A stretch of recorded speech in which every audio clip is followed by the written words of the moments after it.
Hello সবাই, আসসালামু আলাইকুম। ইন্দোনেশিয়া ব্লগ 5 শুরু করছি। এই ব্লগে গিলিতে আমাদের 2 দিনের অ্যাক্টিভিটি তুলে ধরা হয়েছে। আশা করছি সঙ্গে থাকবেন। এখন আমরা ইয়েলো ব্রিজের জেটিতে। আমরা ওয়ান্ডারলুস্ট ক্রুজের কাউন্টারে আমাদের বুকিং শো করলে তারা জানায় আমাদেরকে তাদের শাটল বোটে নুসা পেনিদা যেতে হবে। সেখান থেকে বোর্ডিং করতে হবে। গিলির ক্রুজ জাহাজটি 10টা ছেড়ে যাবে। আমরা তাদের শাটল বোটের জন্য অপেক্ষা করছি। শাটল বোটটি নুসা পেনিদার উদ্দেশ্যে যাত্রা শুরু করলো। আমরা ক্লক থেকে ওয়ান্ডারলুস্ট ক্রুজের টিকিট নুসা লাম্বানগান টু গিল টাইওয়াঙ্গান পর্যন্ত নিয়েছিলাম। এতে আমাদের খরচ হয়েছে পার পারসন 3000 টাকা।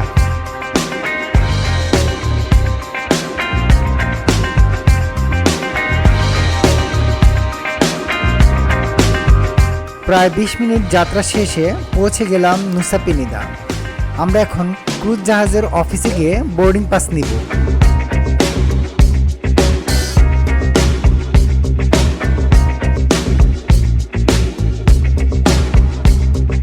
আমরা ক্রুজ জাহাজের কাউন্টার গিয়ে বোর্ডিং পাস নিলাম।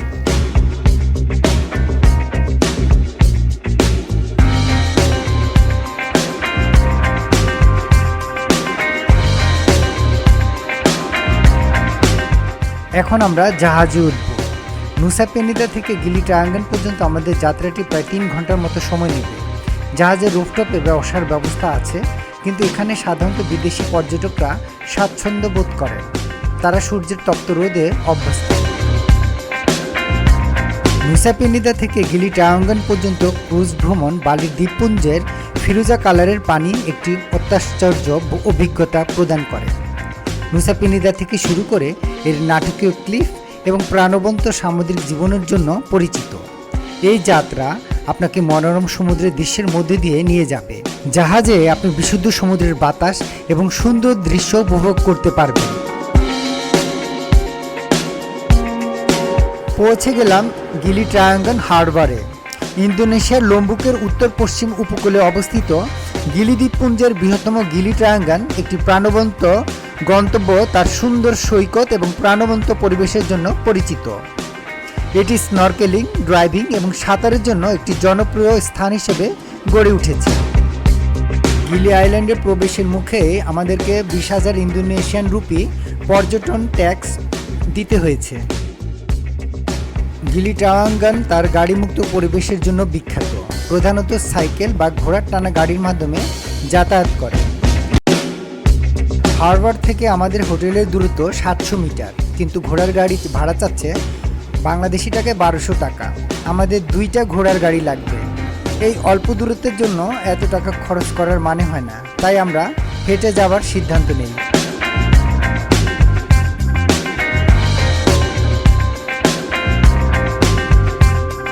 আমাদের হোটেলটির নাম উকি ভিলেজ।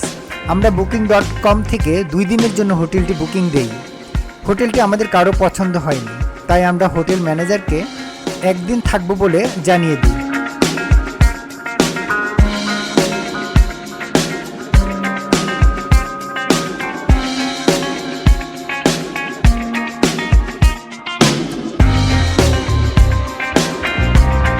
হোটেলে চেক ইন করে আমরা লাঞ্চের জন্য বিচ ফ্রন্ট রেস্টুরেন্টে যাই। রেস্টুরেন্টটি চমৎকার লোকেশনে ছিল। সামনে ছিল বিশাল সমুদ্র, তবে প্রাইস ছিল হাইলি এক্সপেন্সিভ।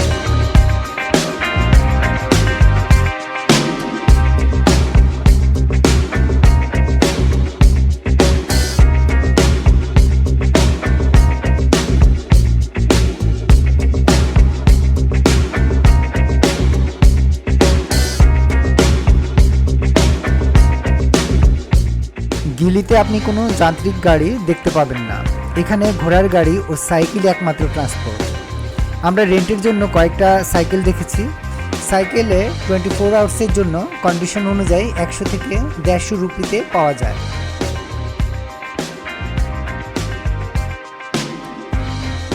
আমরা আমাদের হোটেল থেকেই 6 ঘন্টার জন্য সাইকেল ভাড়া করি এবং ঘুরতে বের হই।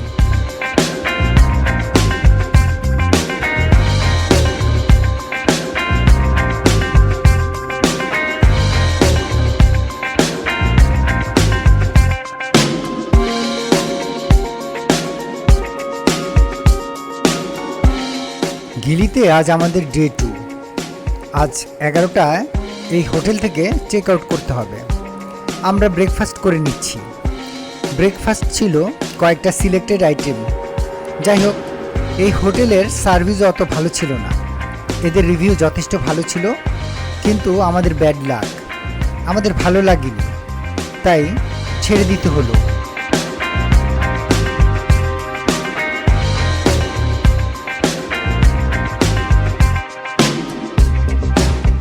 গত রাতে আমরা হারবারের কাছাকাছি আর একটা হোটেল বুকিং দিয়ে রাখি। এখন সেই হোটেলে যাচ্ছি। হোটেলটি এখান থেকে প্রায় 700 মিটার দূরত্বে অবস্থিত। হোটেলে আমাদের চেক ইন টাইম 1টায়, কিন্তু আমরা অনেক আগেই পৌঁছে যাই। তাই তারা ট্রাই করছে আমাদেরকে আগেই রুম রেডি করে দিতে, এবং আমরা রুমও পেয়ে যাই। হোটেল রুমে যাওয়ার পর লক্ষ্য করলাম আমার ওয়ালেট থেকে $500 চুরি হয়ে গেছে। আমরা আগের হোটেলের রিসিপশনের ছেলেটাকে সন্দেহ করছি, কারণ ও সবসময় আমাদের গতিবিধি ফলো করত। আমরা গেলি ট্যুরিস্ট পুলিশ স্টেশনে যাই, কিন্তু সেখানে কোনো পুলিশ ছিল না।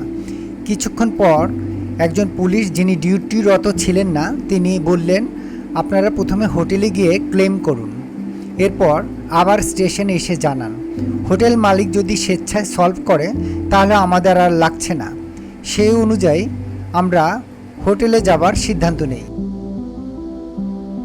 আমরা যাচ্ছি সেই উকি ভিলেজ হোটেলে, কিন্তু আমরা আমাদের নিজেদের মধ্যে আলাপ করে দেখলাম এই ডলারগুলো পাবার সম্ভাবনা নেই, কারণ ওই হোটেলে কোনো সিসি ক্যামেরা ছিল না। আর হোটেলে থাকা অবস্থায় যদি ক্লেম করতে পারতাম তাহলে হয়তো ব্যাপারটা শক্ত ভিত্তি পেত। যাই হোক, তারপরেও দেখি।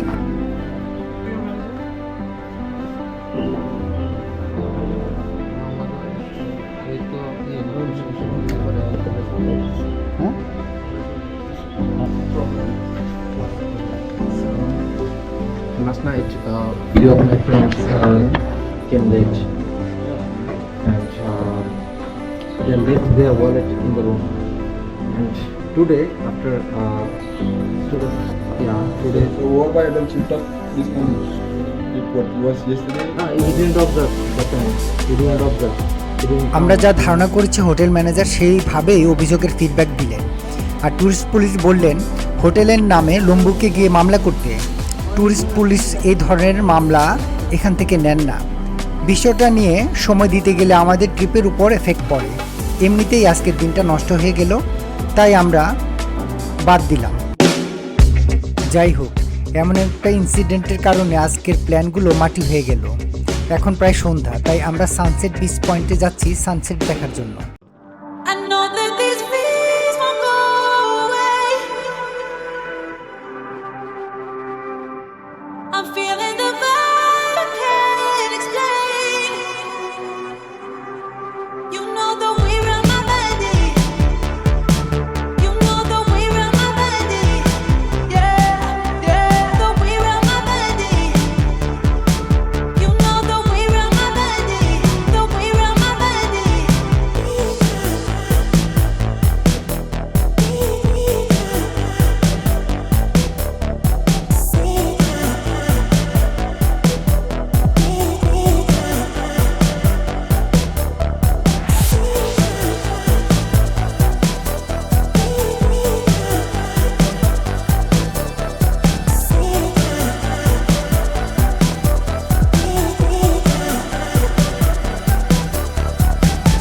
দেখতে দেখতে গিলিতে আমাদের 2 দিনের ট্রিপ শেষ হয়ে গেল, কিন্তু গিলি আমরা এক্সপ্লোর করতে পারলাম না।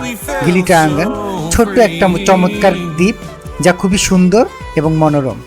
কাছেই আরও 2টা দ্বীপ ছিল, গিলি মনো এবং গিলি এয়ার। আমরা সেটাও মিস করলাম।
মনের ভিতর একটা কষ্ট নিয়েই আমরা ব্রেকফাস্ট শেষ করে গিলি থেকে চেক আউট করব।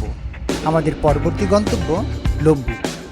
লম্বুক ইন্দোনেশিয়ার অনেক বড় একটা দ্বীপ এবং এই দ্বীপের সেঙ্গিগি এরিয়া আমরা এক্সপ্লোর করব এবং নেক্সট ব্লগ হবে সেঙ্গিগিকে নিয়ে। আশা করছি ব্লগটি দেখবেন। ততদিন পর্যন্ত বিদায়, সবাই ভালো থাকবেন, আল্লাহ হাফেজ।